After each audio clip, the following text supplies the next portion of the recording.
Olá,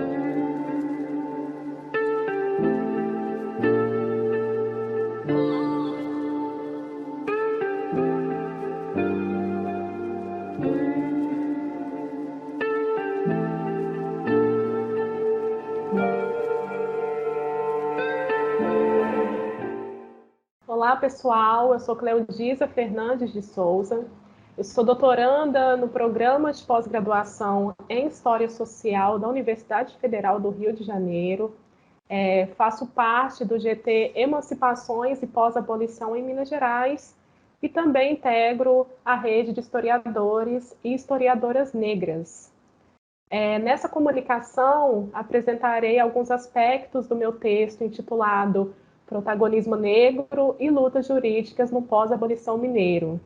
Essa comunicação é uma parceria do Acervo Cultini, do portal Gueledés e da rede de historiadores e historiadoras negras.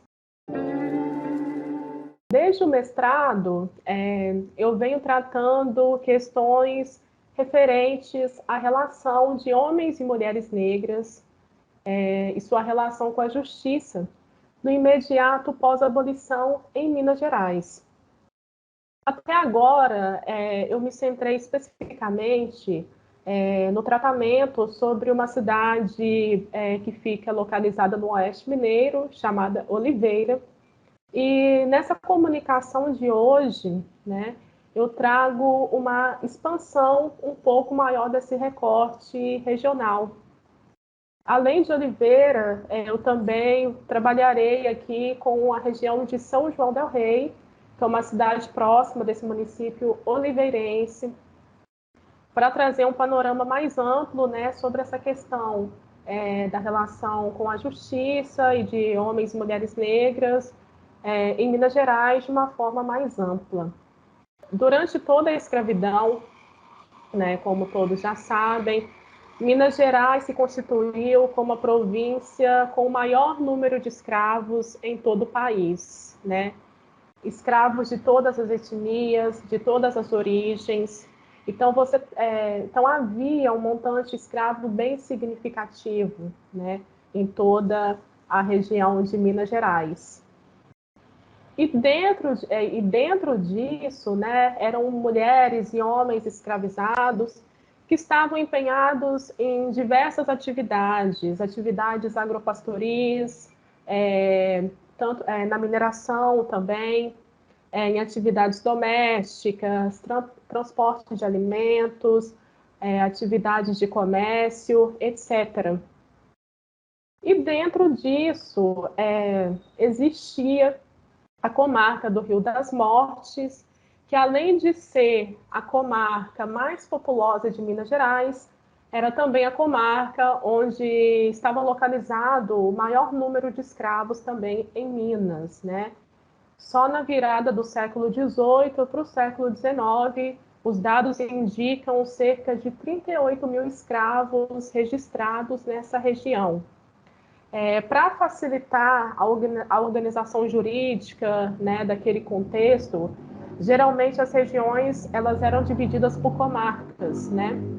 E a comarca do Rio das Mortes tinha como cidade principal a cidade de São João del Rei, que era a cabeça da comarca, e de onde se tomavam as decisões para as outras cidades adjacentes. Então, Oliveira e São João del Rei faziam parte, né, dessa mesma regional, dessa mesma comarca. Assim como em outras regiões do Brasil, em todo o período de escravidão, escravizados e escravizadas lutaram diariamente, não só por melhores condições de vida, como também pela conquista efetiva de sua liberdade. Isso poderia ser visto, né, nos exemplos, os exemplos mais citados, como as lutas pelas conquistas, né, por alforrias, como também na proteção da honra familiar e no empenho de se conseguir espaços de autonomia para além, né, das relações da escravidão em si. E a justiça se constituiu como um desses espaços possíveis, onde essas lutas de homens e mulheres negras escravizadas se fizeram presentes. seja pelo meio das ações cíveis por liberdade, né, que eram ações efetivas para a conquista de alforrias, né, que eram levadas ao âmbito judicial, como também podemos perceber esses significados de lutas também em conflitos dentro das próprias escravarias e também em crimes praticados contra homens livres pobres, né, praticados por esses escravos. Quando a gente vai analisar a fundo os significados desses conflitos, geralmente eles estavam associados à proteção de uma imagem de reputação ou das suas relações amorosas e familiares, etc. Geralmente essas simbologias elas permeavam, né, os significados desses crimes praticados por homens e mulheres escravizadas, né? E existiam aqueles exemplos, né, mais usualmente conhecidos, né, como os ataques, os assassinatos a figuras senhoriais, principalmente feitores, né, que estavam mais próximos das escravarias, né, que reverberam, né, que demonstram, né, as diversas formas de resistências, né, a uma dominação advinda, né, desse universo senhorial. Bom, o que eu gostaria de mostrar, né, durante essa apresentação, para além de demarcar essas lutas durante a escravidão, né, são as lutas desse âmbito judicial que vão se estender também para o período do pós-abolição. Ainda que em liberdade, esses homens e mulheres negras tiveram que lutar cotidianamente para fazer essa liberdade se fazer válida perante a sociedade e também para requererem, né, para afirmarem a sua própria cidadania, né, num contexto de várias relaborações raciais e de várias hierarquias. Não era incomum, né, nas primeiras décadas do pós-abolição, não era incomum encontrar em veículos de comunicação, como a própria imprensa, discursos das elites, proferindo que homens e mulheres negras deveriam ter formas específicas de vigilância, por conta de seu comportamento, que na visão dessas elites eram vistas meramente como vícios, como vadiagem. Alguns jornais chegaram até a mencionar, né, que os negros fizeram mau uso da liberdade concedida. E isso, de fato, refletia mais as expectativas dessas camadas dominantes, né? Essa elaboração dessas camadas dominantes sobre essa população recém-liberta, do que efetivamente, né, o que os seus hábitos, os seus costumes poderiam dizer.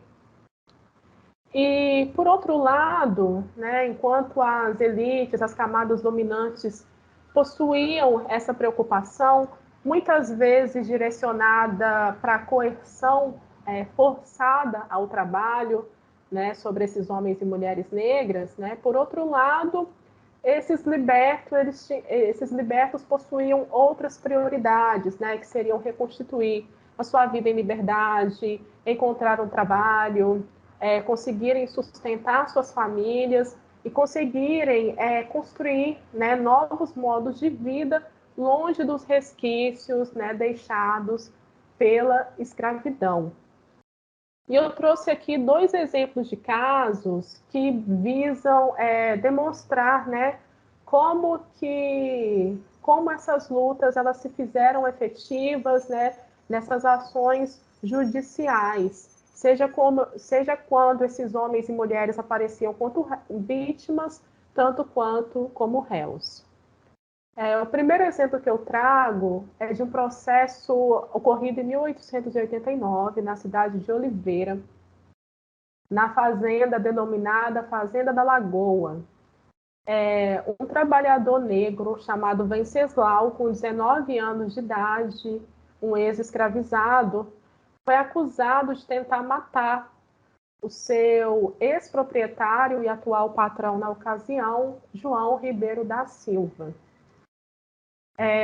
Tanto Venceslau como seus familiares nasceram e cresceram na fazenda da Lagoa, né? Nasceram e cresceram e viveram na condição de escravizados durante os tempos de cativeiro. Com a abolição, eles optam por permanecer nessas terras desse ex-senhor, não só morando nas imediações, como também prestando serviços como trabalhadores livres. Assim como Venceslau e sua família, né, muitos negros optaram pela via de permanecerem residindo nessas antigas propriedades. Só que isso não significava automaticamente aceitar as mesmas formas de tratamento anteriores. Por exemplo, nesse caso, ao receber ordens de efetuar um serviço que não seria de sua alçada, esse trabalhador negro, denominado Venceslau, se recusa.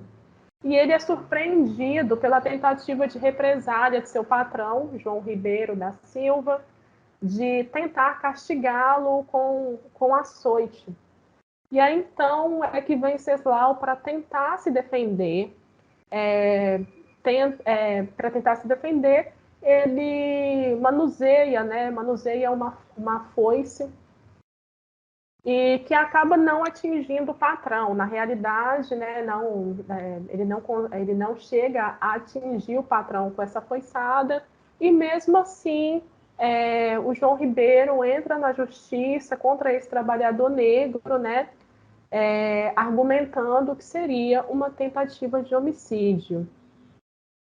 E é um caso muito interessante porque essa ação do patrão em se sentir violado ao ponto de ter que entrar na justiça, né, para requerer, né, os seus direitos contra um trabalhador negro, né, isso é muito ilustrativo de como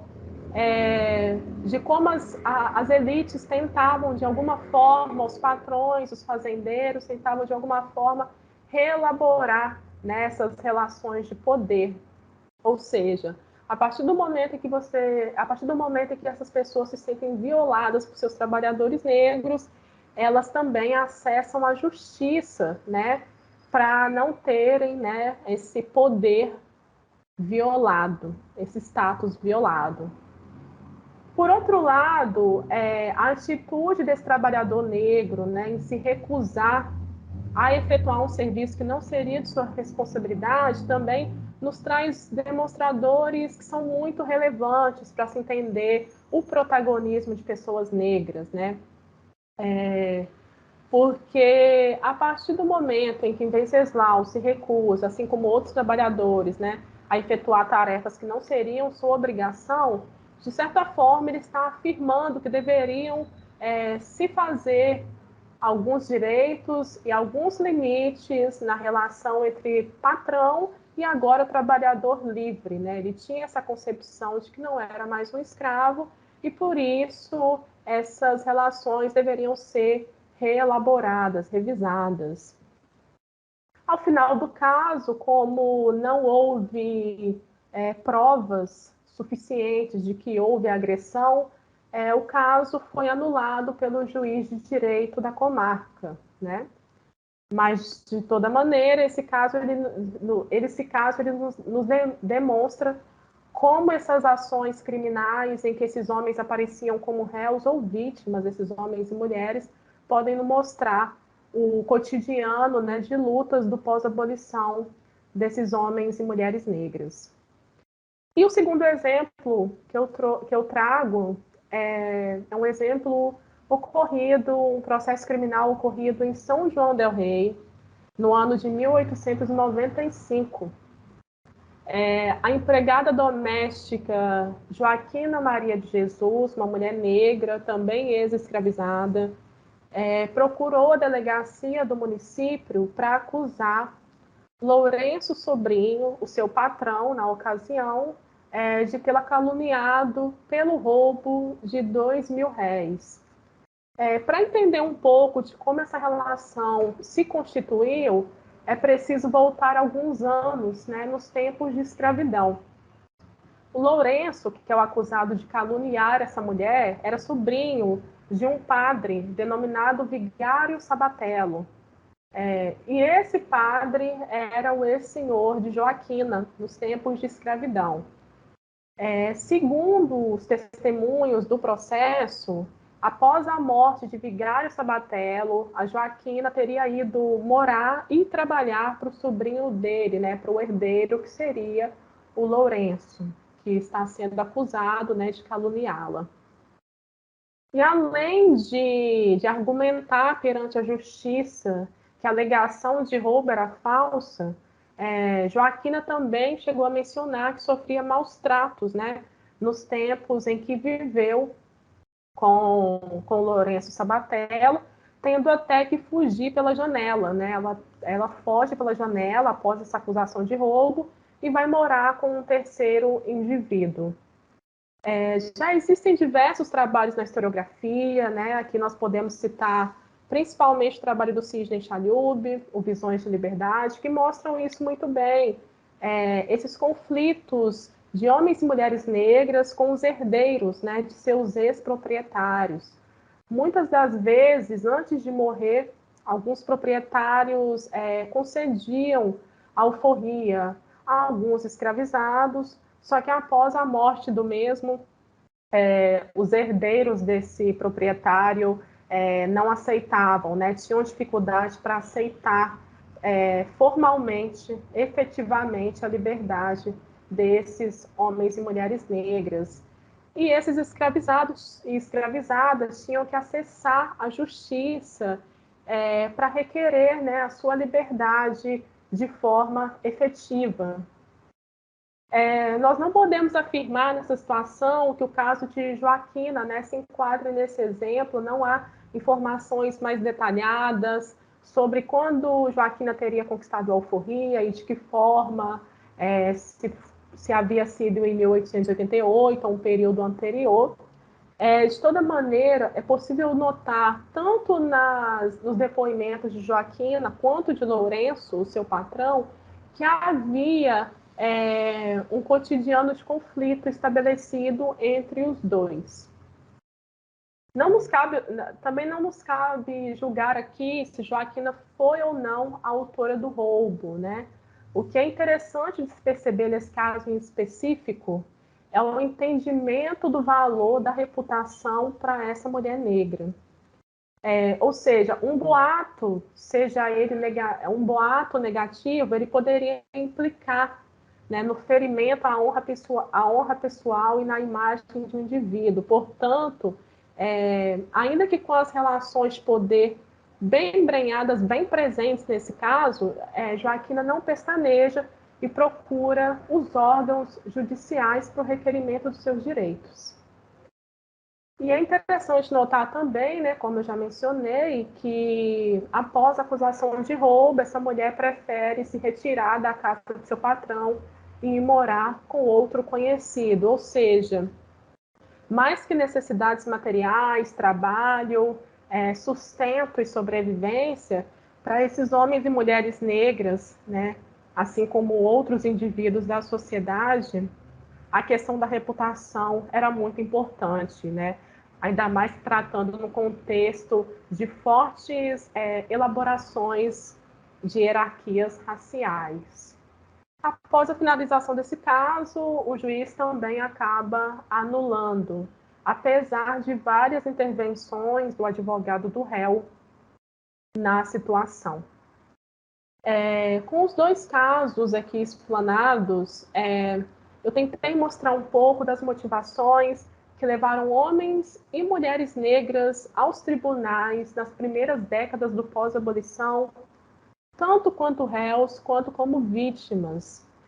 E a ideia foi mostrar o significado dessas ações e a importância da afirmação de direitos, da proteção moral e da concepção sobre a própria cidadania, como algumas prioridades dessa população negra. Então, se havia, por um lado, uma elite com um discurso pautado, sobretudo, na coerção ao trabalho, na contenção desses comportamentos de homens e mulheres negras.